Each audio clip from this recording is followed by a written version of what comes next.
Assalamualaikum warahmatullahi wabarakatuh. Bismillahirrahmanirrahim. Alhamdulillahi rabbil alamin.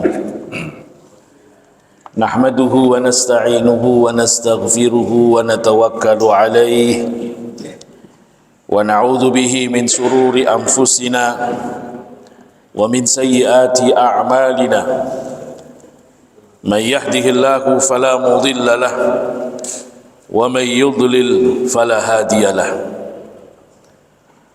Asyhadu an la ilaha illallah wahdahu la syarika lah wa asyhadu anna Muhammadan abduhu wa rasuluhu wa safiyyuh la nabiyya ba'dah.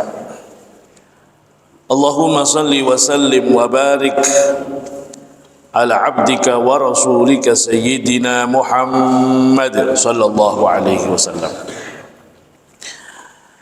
wa ala alihi wa sahbihi ajma'in, amma ba'du. Hadirin wal hadirat rahimakumullah. Pertama-tama marilah kita panjatkan puji syukur kita kehadirat Allah subhanahu wa ta'ala. Alhamdulillah pada pagi hari ini kita diberikan nikmat hidayah oleh Allah subhanahu wa ta'ala sehingga kita mampu menunaikan ibadah sholat subuh berjamaah, dan semoga kita diberikan istiqomah sampai akhir hidup kita, amin ya rabbal alamin. Salawat ma'assalam semoga selalu dilimpahkan kepada junjungan kita baginda Nabi Muhammad sallallahu alaihi wasallam. Hadirin Bapak Ibu jamaah rahimakumullah, seperti yang kita ketahui bersama, firman Allah, wa ma khalaqtul jinna wal insa illa liya'budun. Aku tidak ciptakan jin dan tidak ciptakan manusia kecuali agar mereka beribadah kepadaku. Jin dan manusia nanti akan dihisab oleh Allah subhanahu wa ta'ala. Ibadah kepada Allah tentunya bukan hanya sholat, bukan hanya puasa, bukan hanya haji, bukan hanya tilawatul Quran. Ibadah kepada Allah ada yang sifatnya hablum minallah, ada yang sifatnya hablum minannas. Dua-duanya adalah bagian dari ibadah kepada Allah. Termasuk mencari nafkah bagi seorang suami, itu bagian dari ibadah kepada Allah subhanahu wa ta'ala. Maka cara kita bekerja harus beda dengan orang yang tidak menjadi umatnya Nabi Muhammad sallallahu alaihi wasallam. Kalau orang di luar Islam nyari duit ya untuk semata-mata duniawi, tapi kalau kita tidak boleh begitu. Harus kita niatkan ini bagian dari ibadah kepada Allah subhanahu wa ta'ala. Kita akan membahas masalah mencari nafkah ini. Di dalam Al-Quran ada surat namanya surat At-Tolak. Surat cerai. Surat cerai. Istri yang sudah kita cerai selama belum habis masa iddahnya, selama belum habis masa iddahnya, dan itu masih cerai satu, cerai dua, itu seorang suami wajib memberikan nafkah dan wajib memberikan tempat tinggal. Ayo sir, udah dicerai, nafkah tempat tinggal tetap wajib, itu disampaikan dalam surat At-Tolak. Ulama sepakat itu, ijma'ul ulama. Gak ada perbedaan satupun antara Imam Syafi'i, Hanafi, Hambali, Maliki, semua sepakat. Tolak raj'i, seorang suami masih wajib memberikan satu nafkah, dua tempat tinggal. Nah, kemudian standar tempat tinggalnya bagaimana? Standar nafkahnya bagaimana? Ini istri yang sudah kita cerai ini, Pak. Al-Quran mengatakan masih di surat At-Talaq, liyunfiq dzu sa'atin min sa'atih. Hendaknya orang yang mempunyai kelapangan rizki memberikan infak dari kelapangan rizkinya, disesuaikan dengan penghasilan kita sebagai suami. Wa man qudira alaihi rizquhu falyunfiq mimma atahu Allah. Barang siapa yang rizkinya susah, maka infaklah sesuai yang Allah rizkikan kepadamu. Berarti tidak ada standar tetap nafkah itu, disesuaikan dengan kelapangan rezeki kita. La yukallifullahu nafsan illa ma ataha. Allah tidak memaksa seseorang kecuali sesuai yang Allah berikan kepadanya. Sayaj'alullahu ba'da usrin yusra. Insyaallah Allah akan memberikan kemudahan setelah kesulitan. Itu istri yang sudah kita cerai cuma masih dalam proses masa iddah. Wa in kunna ulati hamlin fa anfiqu alaihinna hatta yadhna hamlahun. Seandainya ada seorang istri yang sudah kita ceraikan talak 3 ini Pak, tapi status perempuan ini sedang hamil, maka wajib memberikan nafkah dan tempat tinggal sampai istri kita melahirkan putra atau putri kita, sampai melahirkan. Rumah tanggung jawab suami, nafkah tanggung jawab suami sampai lahir bayinya. Itu sudah dicerai 3. Sepakat ulama kalau istrinya dalam kondisi hamil. Nah, yang ulama kita berbeda pendapat adalah seandainya istri sudah dicerai 3 tapi tidak hamil, apakah masih wajib nafkahnya? Nah, ini beda-beda ulama ini. Bagi Imam Syafi'i hanya wajib memberikan tempat tinggal sampai selesai masa iddahnya, tapi tidak wajib memberikan nafkah. Bagi ada 3 pendapat, kalau cerai 3 dan tidak hamil, pendapat pertama nggak wajib nafkah, nggak wajib tempat tinggal. Pendapat kedua, wajib nafkah, wajib tempat tinggal. Pendapat ketiga yang diambil oleh Imam Syafi'i, wajib tempat tinggal tapi tidak wajib nafkah. Ini kalau istri sudah kita ceraikan talak 3 dan tidak hamil. Kenapa beda pendapat? Karena yang disebutkan dalam surat At-Talaq hanya perempuan yang cerai 3 hamil. Nah, kalau ayat cerai 1, 2 jelas. Cerai 3 yang dikutip Quran hanya yang sedang hamil. Maka yang tidak hamil jadinya berbeda pendapat di antara ulama kita. Bayangkan Bapak Ibu, itu perempuan yang sudah kita cerai. Bagaimana istri kita yang tidak kita cerai? Nafkahnya gimana itu? Maka wajib bagi suami mencari nafkah.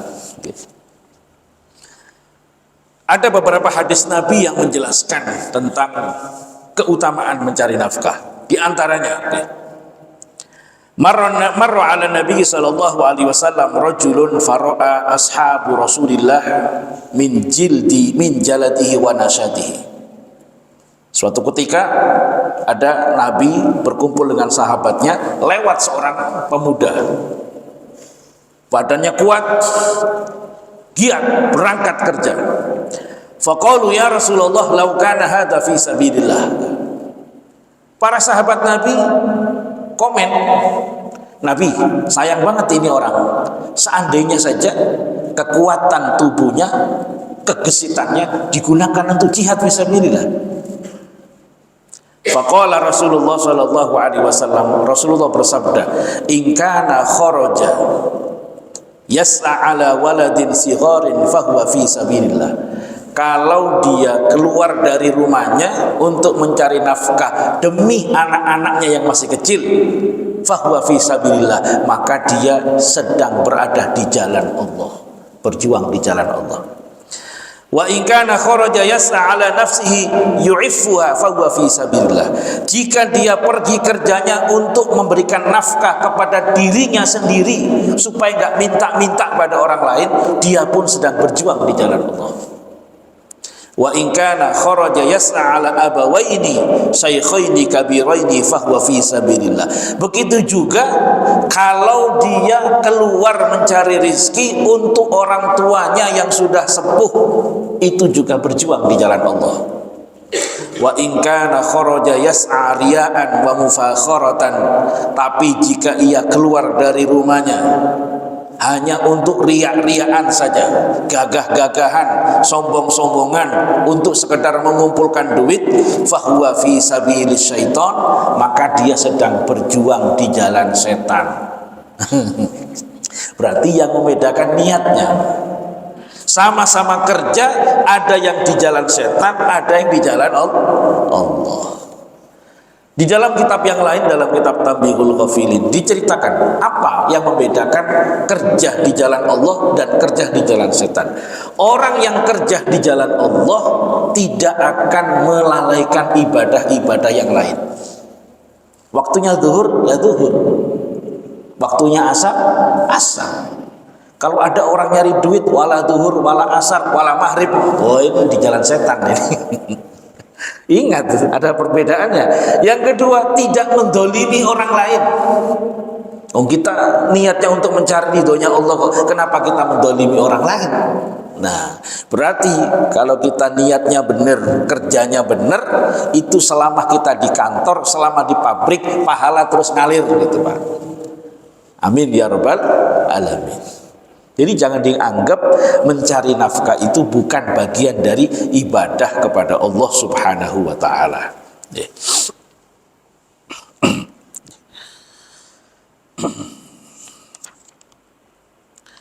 Kemudian banyak lagi hadis yang menjelaskan tentang keutamaan mencari nafkah.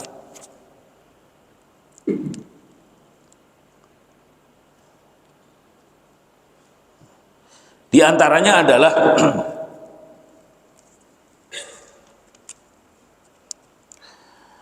dari sahabat Abu Hurairah radhiyallahu anhu, qala Rasulullah sallallahu alaihi wasallam, Rasul bersabda, dinarun anfaqtahu fi sabilillah. Dinar, dulu uang kan ada dua, Pak. Dulu itu pembayaran zaman Nabi ada dua, ada dinar dengan dirham. Kalau dinar itu koin emas, kalau dirham koin perak. Zaman Nabi 20 dinar, 20 miskol itu sebanding dengan 200 dirham. 200 dirham. Pelajaran kemarin kita ingat Nabi itu kalau ngasih mahar 500 dirham. Berarti sekitar 40 atau 45 dinar. Itu mas kawinnya Rasul. Kalau sekarang sekitar 160 sampai 70 gram. Gede juga Pak mahar Nabi. Mahar kita dulu berapa? 10 gram paling. Kita dulu berapa gram tuh? Ada yang 50, ada yang 70 ya. Nah, baginda Rasul bersabda, dinarun anfaqtahu fi sabilillah. Dinar yang kau infakkan di jalan Allah. Jadi kita menginfakkan uang kita untuk perjuangan Islam. Misalkan kita nyumbang orang Palestina. Wa dinarun anfaqtahu fi raqabatin. Dinar yang kau infakkan untuk memerdekakan hamba sahaya. Ada budak kita beli, kita merdekakan. Wa dinarun tasaddaqta bihi ala miskin. Dinar yang kau sodakokan kepada fakir miskin. Ada fakir miskin kita bantu. Wa dinarun anfaqtahu ala ahlik. Dan dinar yang kau infakkan untuk istrimu, untuk anakmu. A'dhamuha ajran. Mana yang paling afdol, mana yang paling besar pahalanya? Semuanya berpahala besar, tapi yang paling besar pahalanya yang mana? Alladzi anfaqtahu ala ahlik, yang kau infakkan untuk keluargamu, itu yang paling besar. Kenapa? Karena ini infak wajib. kepada fakir miskin sunnah, masih sunnah. Okay. Memerdekakan budak sunnah, kalau kita nggak punya tidak apa-apa. Membantu perjuangan bisa fardu kifayah, bisa fardu ain, tergantung situasi. Tapi kalau memberikan nafkah kepada anak istri jelas fardu ain bagi seorang suami. Oke. Maka jangan sampai dibalik, kita nyumbang kemana-mana, istri kita kelaparan. Waduh, semua disumbang, istrinya nggak makan. Waduh, salah besar itu. Kasih makan istri dulu, kasih makan anak, pendidikannya sudah, baru kemudian kita mencari pahala-pahala yang lain. Maka banyak ulama yang menasehati saudara-saudara kita yang niatnya baik, khuruj kemana-mana kan. Khuruj itu jamaah tabligh, khuruj keluar sampai ke Papua, kemana, bahkan keluar negeri, bagus. Tapi dengan catatan istrinya, anaknya sudah aman, nafkahnya aman, pendidikannya aman. Karena nanti kita di hari kiamat, yang pertama-tama di antara yang ditanya oleh Allah adalah keluarga kita kepada kita, Pak. Saya tidak akan ditanya kenapa kamu tidak berjuang di Papua, enggak. Tapi kenapa anakmu gak kamu didik agama, pasti ditanya oleh Allah. Kenapa istrimu gak kamu kasih nafkah? Apa jawaban kita, Pak, nanti kepada Allah? Kita ini berjuang ya Allah. Yang nyuruh siapa kamu ke sana-sana itu? Gak bisa. Okay. Jadi hebat. Tapi ingat, ada kewajiban lain yang tidak boleh ditinggal. Okay. Yaitu mendidik, memberi nafkah anak istri kita, itu adalah wajib, bahkan pahala yang lebih besar daripada dinar yang kita infakkan di jalan Allah subhanahu wa ta'ala.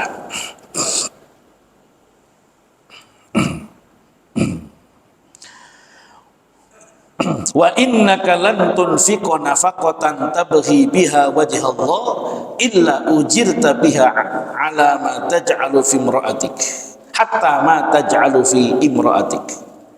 Apapun yang kamu infakkan, kamu niatkan karena Allah, maka pasti diganjar oleh Allah, meskipun itu yang kamu berikan suapan kepada istrimu. Semua diganjar oleh Allah, tergantung niatnya, Pak. Nah, ini niat penting. Makanya para ulama kita di setiap ngarang buku, ngarang hadis, selalu yang dipasang di awal itu apa? Innamal a'malu binniyat. Innamal a'malu binniyat. Gara-gara niatnya salah, kita rugi besar nanti di akhirat. Innamal a'malu binniyat. Seorang ulama menjelaskan begini, kita itu akan mendapatkan balasan dari pihak yang kita bekerja untuk dia. Kita kalau kerja di pabrik, ya digaji pabrik. Kita kalau kerja di instansi pemerintah, ya pemerintah yang menggaji.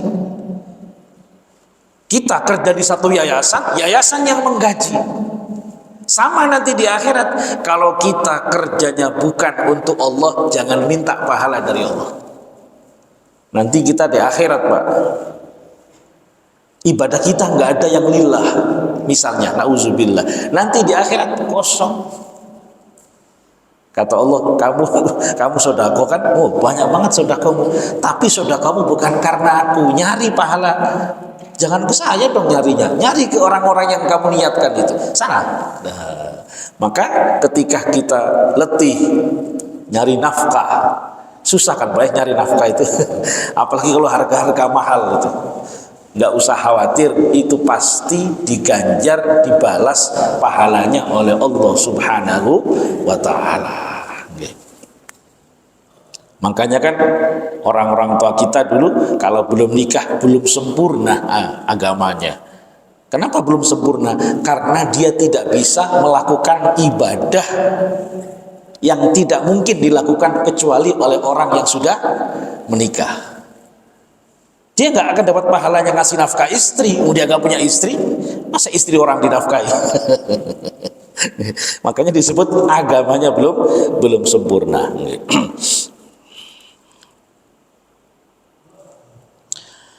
An Abdullah bin Amr bin As radhiyallahu anhu qala Rasulullah. Diriwayatkan dari sahabat Nabi Abdullah bin Amr bin As radhiyallahu anhu qala Rasulullah. Rasulullah bersabda, "Kafa bil mar'i itsman." Cukuplah dosanya. Itu menandakan dosa besar. Ayyudai'a man yakut, yaitu ketika ada seseorang yang menyia-nyiakan orang yang wajib dinafkahi. Banyak kasus di masyarakat, Bapak Ibu, seorang suami kabur, na'udzubillah. Istrinya dibiarkan apa? Tergantung, dicerai enggak, dinafkahi enggak. Ada. Ada yang sabar. Teman istri saya ada yang begitu kan. Dinikahi, udah punya anak 2, pergi suaminya enggak jelas. Dicerai enggak, dinafkahi enggak. Sabar nunggu. Dengar-dengar setelah sekian tahun anaknya sudah mulai balik, sudah mulai kerja, dengar-dengar suaminya meninggal. Masa iddah lagi dia. Ya tetap masa iddah, Pak, namanya suaminya. Karena suaminya meninggal, meskipun nggak pernah ngasih nafkah, seorang istri tetap wajib melakukan iddah. Karena suaminya wafat, berapa iddahnya? Arba'ata ashhurin wa asyara, 4 bulan 10 hari. Dosa besar.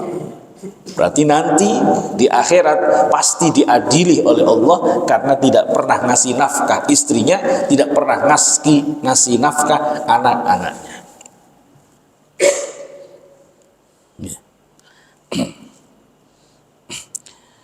Di dalam Al-Quran, wa 'alal mauludi lahu rizquhunna wa kiswatuhunna bil ma'ruf. Jadi kalau istri meskipun sudah dicerai, kemudian punya anak masih kecil, istri kan diperintah oleh Allah menyusui anaknya 2 tahun. Selama menyusui anaknya ini juga wajib memberikan biaya. Biaya menyusui anaknya itu berapa? Waduh, susah jadi suami Bapak Ibu ya, subhanallah. Berarti istri-istri kita orang Indonesia itu sabarnya luar biasa. Sabarnya luar biasa. Wis masak, nyuci, apalagi Pak? Segala-gala. Allah. Dengerin tuh kata istrinya, dengerin tuh. Dengerin. Kan pernah saya ceritakan ya. Ada seorang sahabat Nabi dimarah-marahin istrinya. Sakit hati dia. Tapi karena dia orang yang bertakwa, dia tidak sembarangan mau ngebalas istrinya itu. Itu hebatnya punya suami yang soleh. Dimarahin istrinya, dia diam. Dia mikir, kalau saya balas dosa apa enggak ya? Mikir begitu. Karena dia nggak kuat, akhirnya apa? Sahabat ini mau curhat kepada presiden zaman dulu, yaitu Amirul Mukminin Khalifah Umar bin Khattab. Awas tak laporin sih ya ke presiden. Jadi presiden dahulu itu mengurusin segala hal. Pergilah ke Sayyidina Umar, sampai di pintunya ternyata Umar juga dimarahin habis oleh istrinya. Waduh, padekin kasusnya. Presidennya dimarahin juga sama istrinya. Setelah mereda, baru dia berani ketok pintu. Assalamualaikum, ketemu Umar bin Khattab.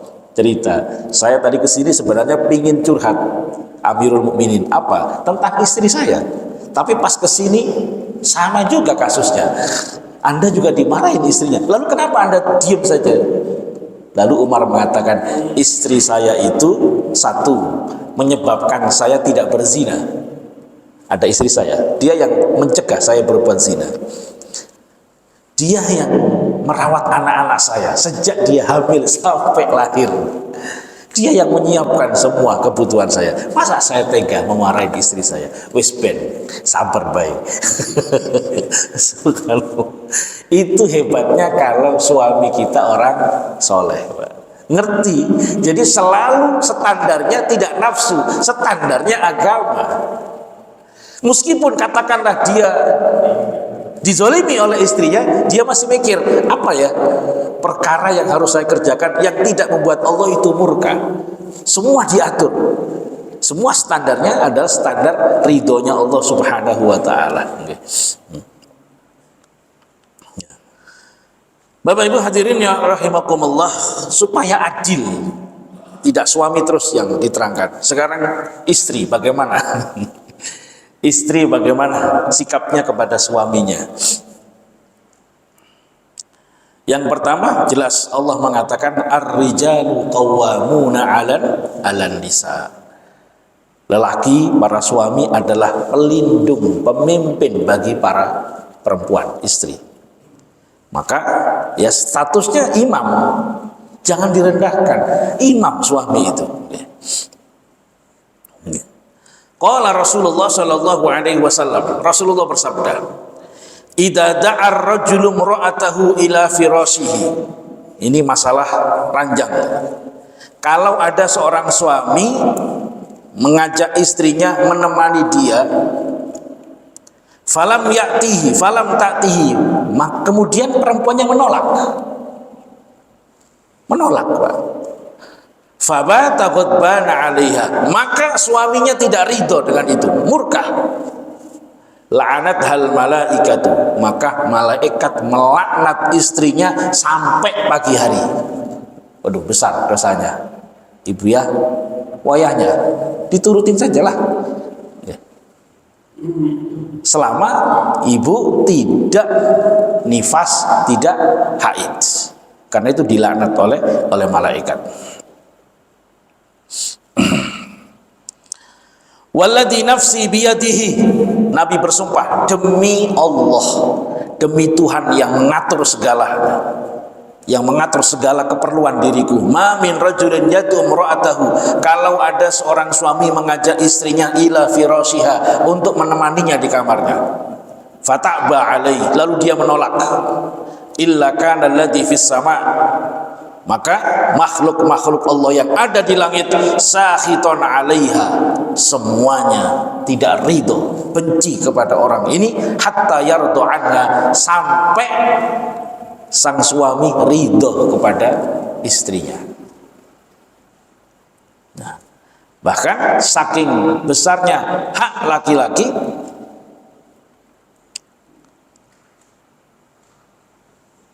Rasulullah bersabda, la yahillu limra'atin, redaksinya jelas, tidak halal bagi seorang istri. Berarti tidak halal itu apa, Pak? Ya haram. Tidak halal bagi seorang istri antasuma, melakukan puasa sunnah. Duh, puasa sunnah jadi tidak sunnah lagi. Wa zawjuha syahidun illa biidnih. Tidak halal bagi seorang perempuan untuk puasa, suaminya ada, kecuali izin kepada suaminya. Mau puasa itu loh, Pak, izin. Abah, besok Senin, izin ya puasa. Mikir suaminya, tar. Ada agenda untuk itu nggak? Tidak, nggak ada agenda. Silakan puasa. Kalau suaminya, jangan. Besok ada undangan pernikahan, kamu nemenin saya. Wah. Maka jangan puasa sunnah, karena suaminya melarang. Bayangkan, Pak, puasa saja nggak boleh, apalagi belanja online. Main belanja, Pak, isu. Suaminya nggak ngerti apa-apa, ujung-ujung COD-an. Waduh. Geleng-geleng suaminya. Masya Allah, ujian ini ya. Oke. Ya, ibu ya, berbakti pada suami. Oke. Ayyuma mar'atin matat wa zawjuha anha radin dakhalatil jannah. Kalau ada seorang perempuan meninggal dunia, suaminya ridho, suaminya sedih betul kehilangan dia, ridho dengan istrinya, dakhalatil jannah, maka perempuan ini masuk surga. Enak, Bu ya, suaminya ridho. Tapi kalau suaminya nggak ridho, bagaimana itu? Meninggal dunia, alhamdulillah bisa nikah lagi, Kak Duga. Suaminya syukur, alhamdulillah, kenapa nggak kemarin ya Allah. Kok ada suami begini tuh ya? Jadi ayyuma mar'atin matat wa zawjuha radin anha. Dan kalau kita perhatikan Bapak Ibu ya, tokoh-tokoh besar kita gitu, itu ketika istrinya meninggal itu drop sekali itu. Kita lihat Pak Habibie dulu ya, istrinya meninggal itu kayak gimana gitu, kayak subhanallah. Berarti dia ridho betul sama istrinya. Pak Harto pas istrinya meninggal kayak kehilangan apa gitu. Itu kalau kehidupan sama-sama tahu ya haknya itu, subhanallah ya. La tu'di imra'atun zawjaha fid dunya, kata Nabi, ketika ada seorang perempuan menyakiti suaminya di dunia, illa qalat zawjuhu minal huril 'ain, kecuali istri dari bidadarinya di surga. Wah, berarti nanti bapak-bapak punya istri baru di surga, tapi bukan di dunia. Ada, Allah sudah ciptakan makhluk namanya bidadari yang akan nanti diberikan kepada para suami, sudah disiapkan oleh Allah. Nah, kalau ada istri menyakiti suaminya di dunia, maka istri kita yang calon istri kita di surga, dia marah. La tu'zi, jangan sakiti suamiku. Qatalakillahu fa innama huwa indaka dakhilun yusiku ayufariqaka ilaina. Semoga Allah memerangimu, kata istri kita yang di surga. Suamimu hanya sebentar, nanti dia akan pindah dan akulah istrinya. Wah. Ibu geleng-geleng, tenang, bapak-bapak ya, tenang. Kita punya istri di mana? Di surga. Amin ya rabbal alamin. Syaratnya apa? Syaratnya husnul khotimah. Syaratnya husnul khotimah, Bapak Ibu ya. Sedikit keluar, Bapak Ibu. Seorang mukmin kalau sudah waktunya meninggal dunia, ini hadis Tirmidzi kalau tidak salah, banyak hadis yang meriwayatkan ini. Prosesinya bagaimana? Datang malaikat dengan membawa kain kafan dan wewangian dari surga, datang. Kemudian malaikat maut langsung duduk di samping calon mayit, duduk di sampingnya. Wajahnya putih bersinar seperti sinar matahari. Ini malaikat yang menghampiri orang mukmin. Kemudian malaikat yang berkata, "Ukhruji ya nafsu thayyibah."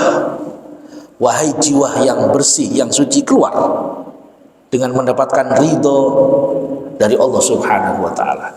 Kemudian keluarlah rohnya seperti air yang dikeluarkan dari teko, gitu, pelan. Kalau kita ngecurin air kan pelan, pelan sekali diambil. Setelah keluar langsung buru-buru malaikat dibungkus, itu roh kita itu dibungkus dengan kain kafan dari surga.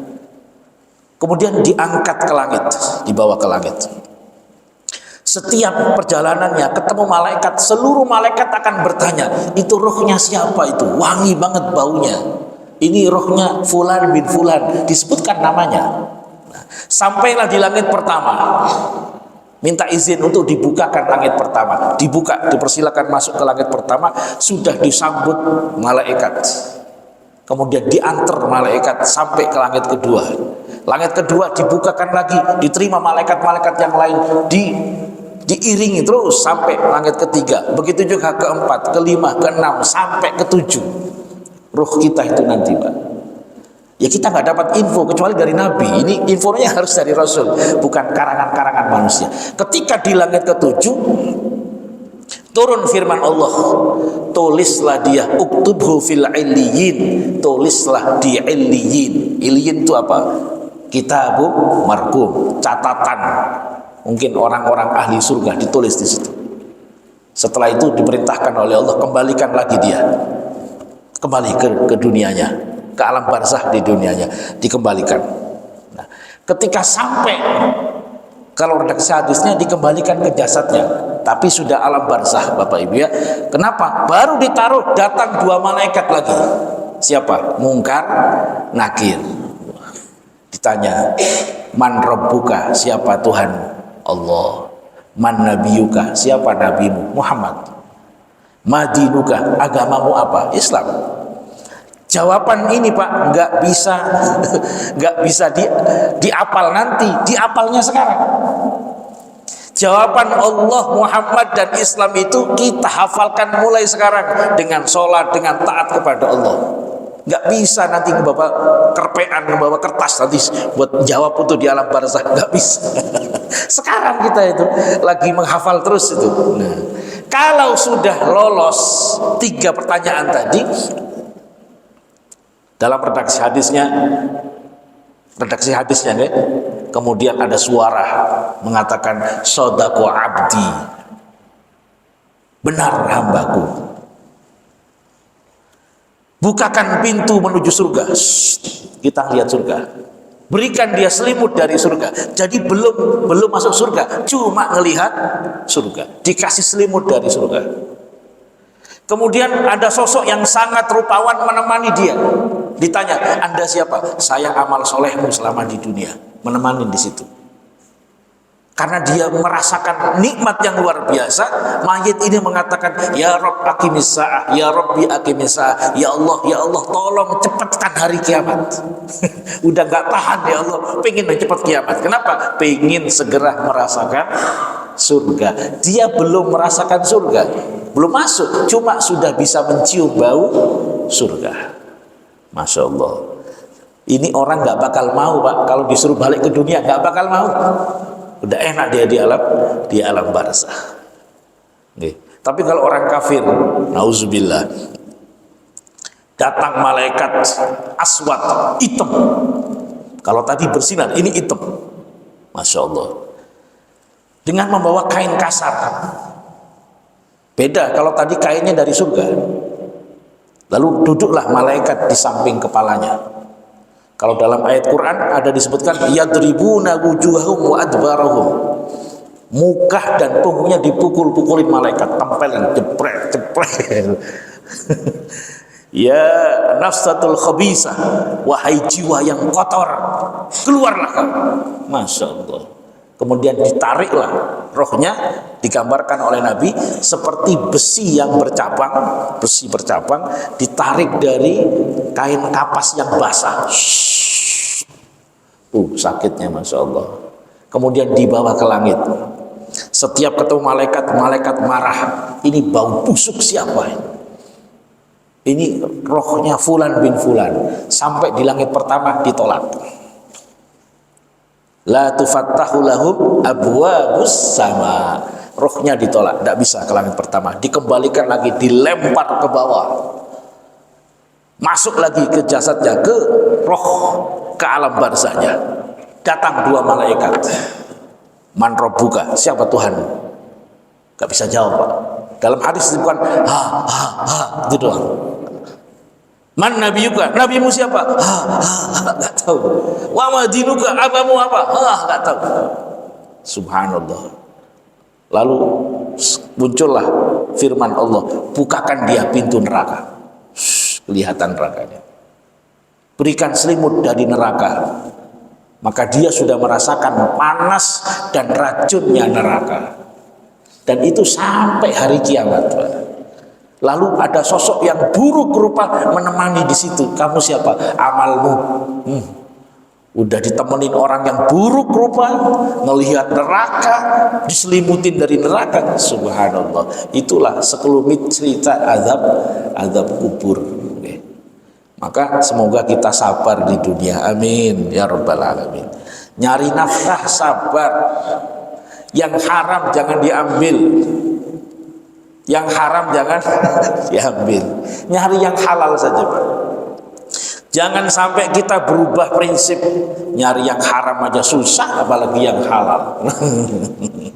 Ibu-ibu juga begitu, sabar dengan suaminya, taat pada suaminya. Ada satu hadis lagi, ida sholatil mar'atu khamsaha, kalau ada istri sholat 5 waktu dengan baik, wa shomat syahroha, puasa Ramadan dengan baik, wa ato'at rabbaha, taat kepada Allah, wa ato'at ba'laha, taat pada suaminya, kilalaha, maka nanti akan diucapkan kepada dia, udkhulil jannah, silakan masuk surga, min ayyi babin syi'ti, dari pintu mana saja yang ibu sukai, silakan. Awas Bu ya, taat kepada suaminya. Ditelepon suaminya, masak sayur asem ya, siap. Ingat surga, ini surga, masak sayur asem. Siap. Kalau istrinya nggak pernah nurut, mah masak sayur asem, beli aja, beli beli sono, capek. Ya Allah, okay. Bapak Ibu bayangin, pulang dari kantor masuk rumah, istri nggak ada, anak nggak ada.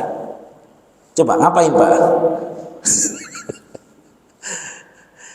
Istri harus bilang sama suaminya kalau keluar, nggak boleh nggak izin, harus izin.